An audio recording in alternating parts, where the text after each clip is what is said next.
Have you ever had someone disappear from your life without a single word? One moment, everything feels normal. You are sharing stories, laughing over small things, feeling a connection that seems real. And then, silence. No messages. No explanation. Just an empty space where their presence used to be. You scroll through old conversations, hoping for a reason. But there is none. Just unanswered questions that echo louder with time. People call it ghosting. But the truth is, it is not a modern trend. It is an ancient emotional reflex, the need to vanish when things become too real, too close, or too uncomfortable to face. You see, when someone ghosts, it often says more about what is happening inside them than what happened between you. For some, disappearing is easier than confronting emotions they do not understand. It is not rejection in the way you think. It is self-protection disguised as indifference. Imagine this. Someone who has never been taught how to express emotions suddenly feels seen, exposed, vulnerable. Their walls begin to crack, and that terrifies them. So they vanish. They convince themselves that silence is kinder than confrontation, that leaving quietly will hurt less. But in truth, silence screams the loudest. Ghosting is not always about cruelty. It is about fear. Fear of hurting. Fear of being hurt. Fear of revealing what lies beneath their carefully controlled surface. For some, emotional confrontation feels like standing naked in front of a mirror they cannot bear to look into. So instead of explaining, they disappear. Many ghosters come from emotional environments where expressing feelings meant rejection or ridicule. They learned that silence equals safety. They grew up believing that if they stayed invisible, they would avoid pain. So in adulthood, when intimacy knocks at the door, they hide again, not because they do not care, but because caring feels dangerous. Think about it. You might have been talking to someone who seemed deeply connected, only to notice subtle changes. Slower replies, shorter answers, canceled plans. Gradually, their presence turns into absence. You tell yourself, maybe they are busy. Maybe they need space. But deep down, you feel it. The slow fading away that feels like watching a light go out in slow motion. And when they finally disappear completely, it feels like being left in a room full of unfinished sentences. Your mind replays every moment, trying to find what went wrong. But sometimes nothing went wrong. Sometimes you were simply standing in front of someone who could not face their own emotions long enough to stay. The hardest part is not their absence. It is the confusion, the lack of closure, the endless loop of what-ifs. It feels like your brain cannot move on because the story has no ending. You search for reasons to make sense of something that was never about you. But ghosting rarely ends with answers. It ends with silence, and silence forces you to face your own thoughts. But here is the irony. Ghosters are not at peace either. They carry the weight of unfinished connections. They think about the messages they never sent, the apologies they never gave.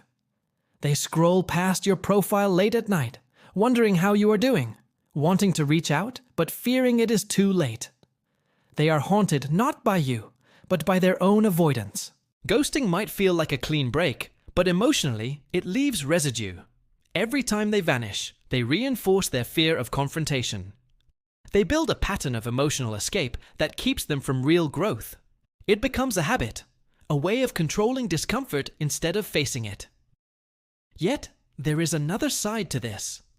Some people ghost because they feel unworthy. They convince themselves that you deserve better. They believe they will only hurt you, so they leave before you find out their flaws. It is not rejection, it is self-rejection. They disappear not because they do not care, but because they care too much and fear they will ruin it. Sometimes, ghosting is not about you at all. It is about the stories they tell themselves. I am not good enough. I will disappoint them. They will leave anyway. So instead of waiting for rejection, they deliver it first. That is how self-sabotage works, disguised as silence.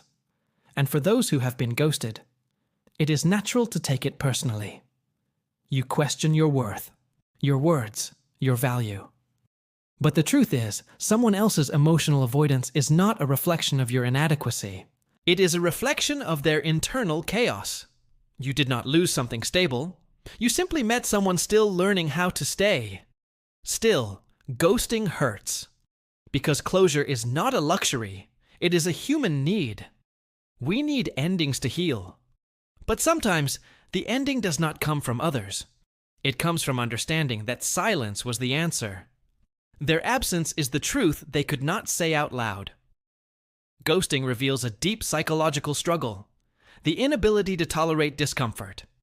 Whether it is guilt, shame, or vulnerability, the ghoster's mind chooses flight over fight. They vanish to escape the emotional weight that words would force them to carry. But in doing so, they end up carrying a heavier burden: regret. If you have ever ghosted someone, think about this. What if the conversation you avoided could have freed both of you?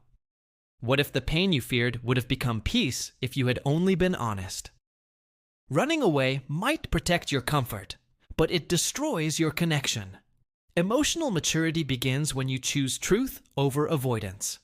And if you have ever been ghosted, remember this: you are not hard to love. You just offer depth to someone still living on the surface. Do not chase explanations that silence already gave. Instead, learn from it. Learn that not everyone is ready for emotional transparency. Some people need distance to face themselves before they can face you. The best revenge against ghosting is not bitterness. It is clarity. Knowing that your openness was not wasted. You showed what honest communication looks like. You stayed real in a world that often hides behind screens and fear. That is strength. So next time someone disappears without a word, do not take it as rejection. Take it as redirection. They left space for someone who knows how to stay. And maybe that someone will be you. For yourself. Because ghosting does not only happen in relationships. People ghost their dreams, their goals, their potential. Every time they avoid what scares them, they abandon a piece of themselves. Healing begins when they stop ghosting their own emotions, when they stop running and finally choose to stay present, even when it hurts.